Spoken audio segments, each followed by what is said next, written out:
what I actually want, rather than me losing energy by communicating with you, or me continuously being upset by you, or me being mentally imbalanced by you and your bullshit, right? And your problems and your shit, basically. And that's not my problem anymore. That's your problem. Give me a solution.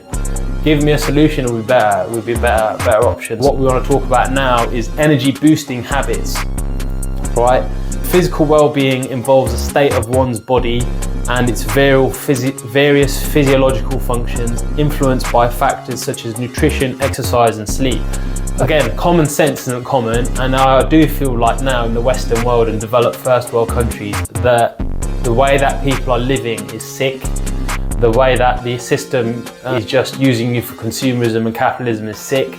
If people understood that I must get 8 to 9 hours of sleep a night, I must eat whole, nutritious, juicy, less processed, non-GMO, organic food, or whatever I can afford to buy, and I'm not gonna just eat processed, dehydrated crap, right? I'm gonna eat stuff which fuels my body with all the beautiful colors and enzymes and nutrients and minerals and things that it needs to repair and grow itself. There's a complete different version. Oh, it gives me chills thinking about it, right?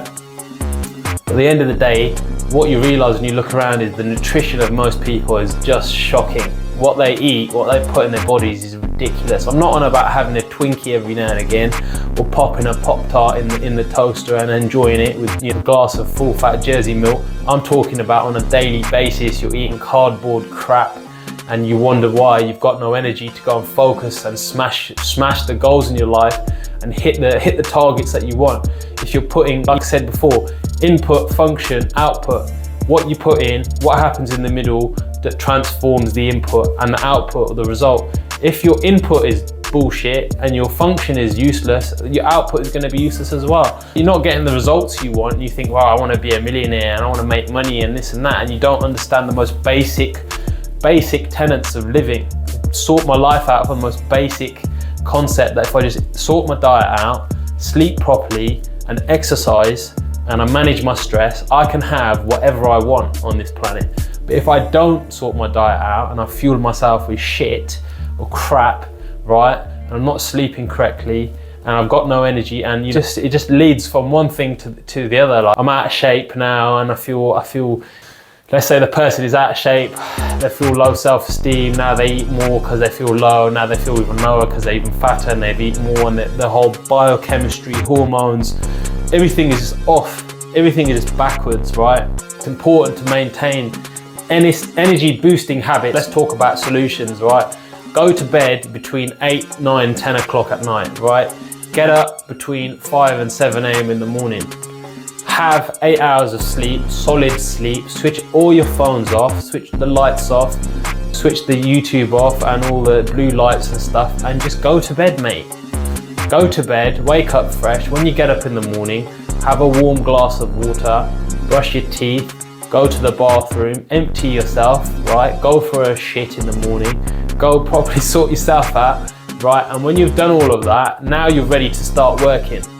You're ready to start working. Maybe have a nice herbal tea, hibiscus and rose hip, or some sort of organic tea, green tea, or something that's gonna gently stimulate you. Have some salt in water.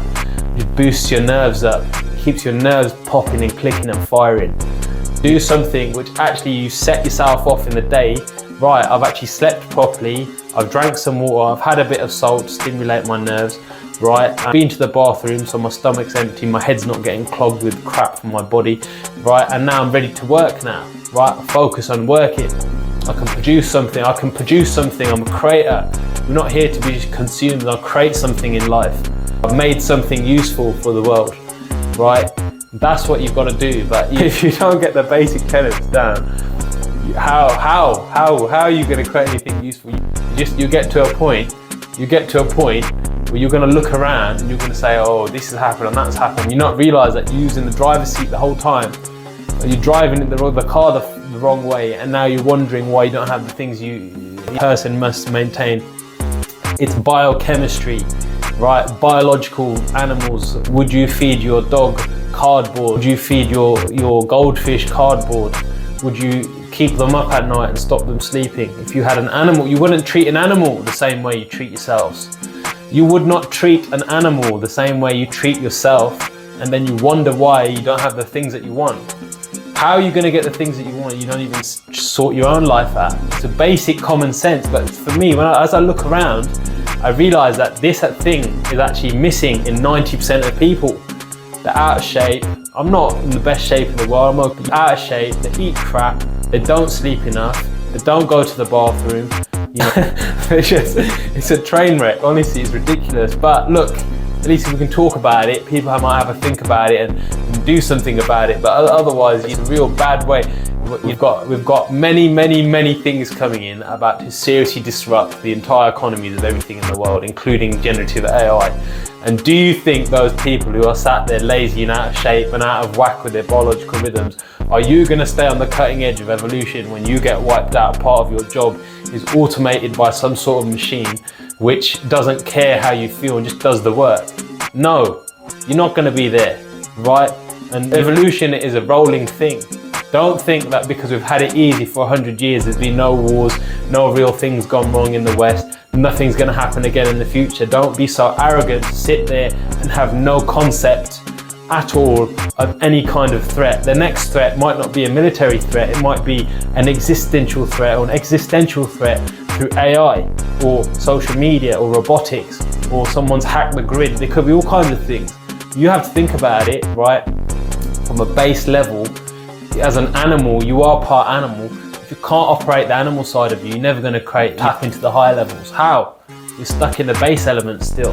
So that's another part of this, right? Mental and emotional well-being. Mental and emotional well-being encompass cognitive, which is the mind, and emotional well-being, what a state you're in and how you're feeling in the moment, right? And these things contribute to an individual's overall psychological health. Right, mental and emotional well-being. Mental and emotional well-being. These things are very closely correlated and closely connected. What you think about all day long affects your mood, and your mood affects your emotions. And if your emotions last long enough, you get into depression, or you get seriously inspired, or you go out there and you try and take on the things that you know that you were put here to do. You wouldn't stop feeling limiting yourself down and living like a small person because society wants to beat you down into some kind of pigeonhole corner and some kind of a job title that you're just this thing. You're much bigger than that, but when you start seeing that, it becomes clear to you that actually, if I can't control what I'm thinking about, my emotions are going to be out of whack, and then that causes stress chemicals in the body, and suddenly my whole energy system is off. Right now, even if I'm sleeping correctly, eating correctly, I've been to the bathroom, I've had some water, I've had some salt, my mental and emotional side is off. Now, when I start working, I'm thinking about crap, I can't focus. And because I can't focus, I get to a stage where I struggle to get any work done, get anything useful, productive, valuable to the world done. How are you going to get it? The same thing again, right? It's just like layers. These are all layers. The base element is dealing with the animal, the body. The second stage is dealing with the mind and the emotions. Then you might be able to tap into the spiritual. But often the cheat codes are, if you go to the spiritual element first, you pray, you meditate, you do some sort of chanting or something which taps you in, calm meditation, yoga, it calms the mental emotional state down enough you can tap into the body, right? And it's a holistic approach. Everything here is connected. So that's another element of it. Practices for maintaining positive thoughts and emotions, managing stress and building emotional resilience. Practices for maintaining positive thoughts, like I said before. When you wake up in the morning, your mind has its own momentum, and most people do this, but they don't want to admit it. They're not even conscious of the fact. It will immediately begin, negative thoughts will start rolling off, negative feelings will start rolling off, and last night's crap, and who you fought with, and that person's my enemy, and fuck them, and this and that, and it'll go on, right?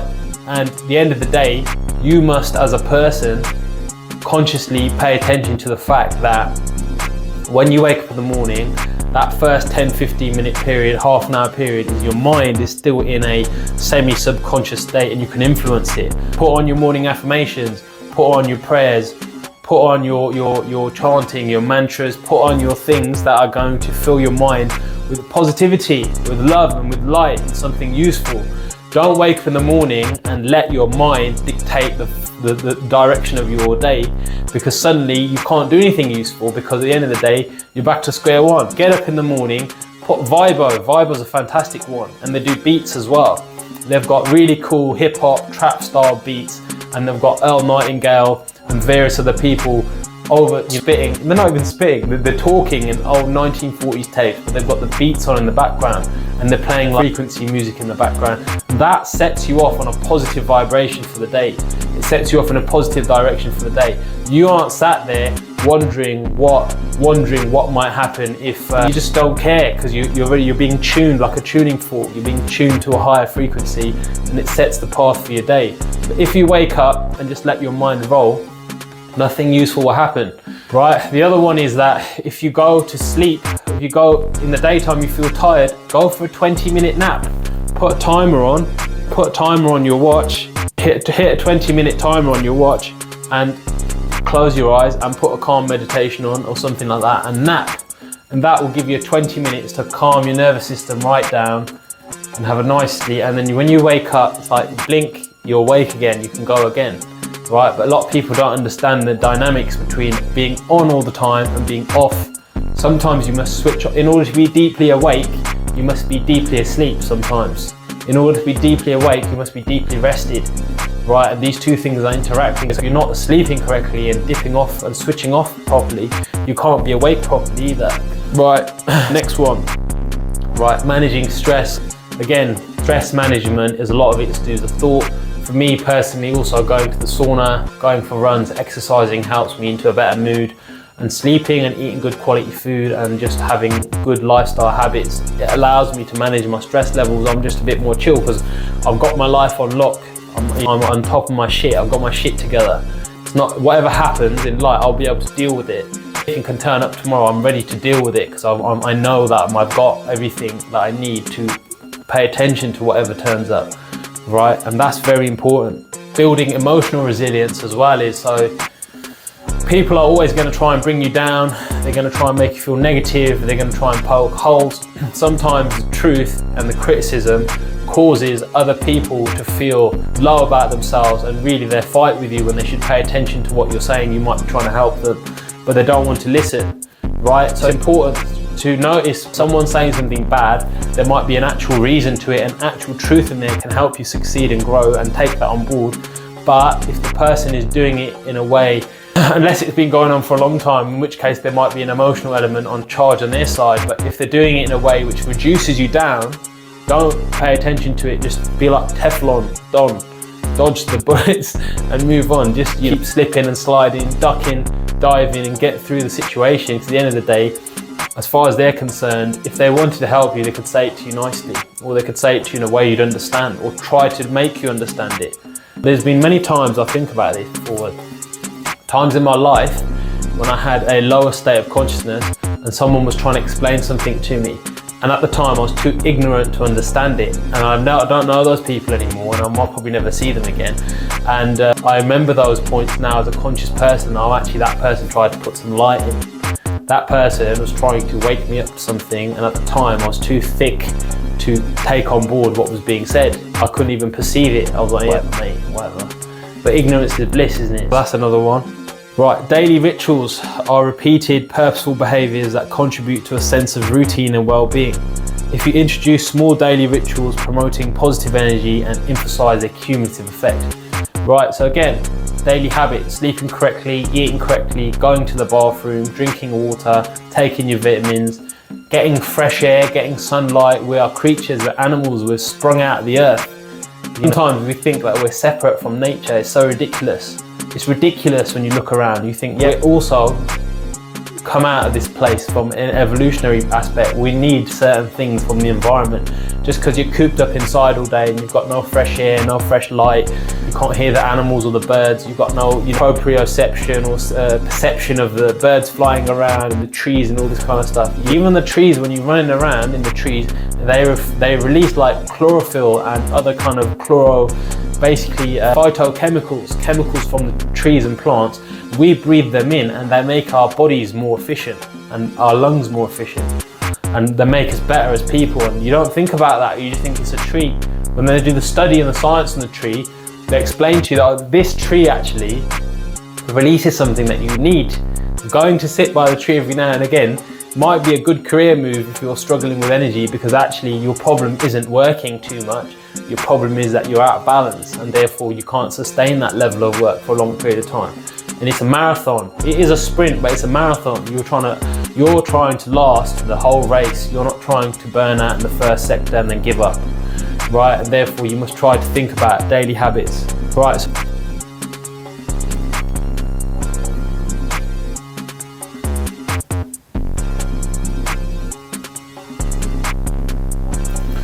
So, just a quick recap from this video. The first section was about energy and the different types of energy.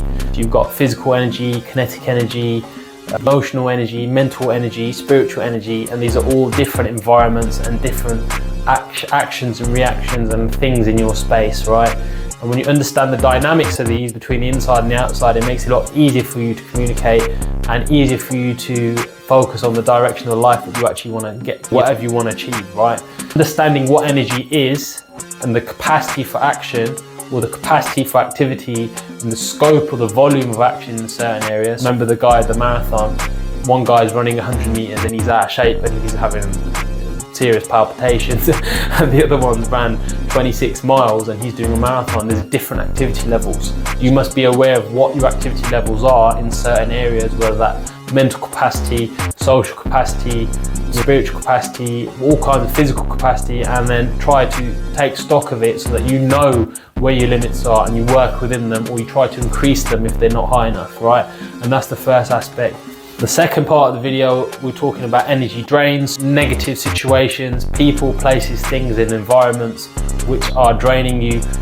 Create some physical space between them, create a boundary for communication if they're draining you, and also create some sort of spiritual forgiveness. Forgive them for their ignorance, forgive them for their ridiculous comments, forgive them for their inflammatory lifestyles that are basically bringing your existence down. Forgive them, because if they knew better, they would do something different about it. They can't do anything about it. They're stuck there. You should feel sorry for them, right? And that's the main point, is that that's a spiritual side of trying to maintain your energy, but effectively create a boundary, create a wall, create a fence, create a space in which they must not enter. Think of Lord of the Rings, right? Lord of the Rings, Helm's Deep, one of the best scenes ever, and you've got the 10 million orcs coming in, right? And there's a big fat wall in the middle, and there's all the elven archers in the background. They shoot the arrows over the top, and the orcs are trying to get in, and you've got these big Uruk-hai, and it's one of the most epic battle scenes of all time, right? And you see that Legolas and, you know, Gimli and everyone, they're shooting arrows, the volleys going over the top, and then you get that one guy that runs down the middle and blows the boundary up, and blows the whole boundary up. And once the boundary is moved, right, all the orcs can come in and start affecting the inside. So the external factors, then the orcs come into the internal system and start reducing your ability to start killing all the people, killing the elves and taking on the head elf chief and all this kind of stuff. What I'm getting at ultimately is that's a visual description of, you know, maintaining boundaries and the importance of it. If you don't maintain a boundary, you don't sit on the wall, you don't defend it with fierce, you know, attention. You say, right, this is where I stand, that's where you are, you stay over there, and I'm going to be here, right? That thing will pollute you, it'll intoxicate you, it will destroy you from the inside out, and, you know, might even end you. If it weren't for the backup with Gandalf, they would have been ended. They went out on their last stand, right? They rolled out once more with Éomer and Theoden at the end, right, and Aragorn. But the point is, right, that you must maintain boundaries in order to protect your energy, or be conscious of them, right? Work hours. My work hours are 9 AM till 5 PM. At 5 PM, I switch the computer off, I stop working, because I know that if I work till midnight, I'm going to be mashed the next day, right? And I must install a boundary of time there, right? Physically, if I have an argument with someone, I distance myself from the situation. Mentally, if the person is draining, I don't think about them, right? Spiritually, if I know that person has caused a lot of harm, I forgive them and I have pity for them, because it's, you know, it's their negative action. At the end of the day, they'll pay for it themselves, right? And all these things you have to pay attention to, because it's like, you can't get the things that you want, you can't really truly speak from the heart and mean it unless you are conscious of the things which are zapping and draining your energy. So that's the second part of the video. So the first part was about types of energy, second part was about boundaries and the external factors and the internal factors, right? The third part was also about boundaries and establishing personal boundaries. And the fourth part, as we just overlapped, was about energy boosting habits. It always boils down to the same thing, your habits. The actions that you do on a daily basis that no one's ever gonna see, no one comes to clap, no one comes to cheer, no one even cares, mate. No one cares that you're living nicely, no one cares, but you know I'm living my life in an efficient way. If I was to die tomorrow, something was to happen tomorrow, I can say, do you know what, the time that I was allotted, I did the most that I could with it. I didn't sit around and wait for someone to come and save me. At the end of the day, if they were gonna save you, they would have saved themselves. They don't have the ability to save no one. They can't help no one. If they was able to help someone, they would have helped themselves first and foremost. And that's what I'm asking you to do. So help yourself, set good habits, you know, set good boundaries, improve your energy levels, and now focus the energy on things that you want. So thank you for watching today's video. I hope it's been, you know, eye-opening, eventful, entertaining and useful. I hope you've learned something. I hope it makes sense. I know there's not too many blunders. If I've said anything wrong, right, good on you. Thank you, and stay tuned for the next one. All right, thank you, goodbye.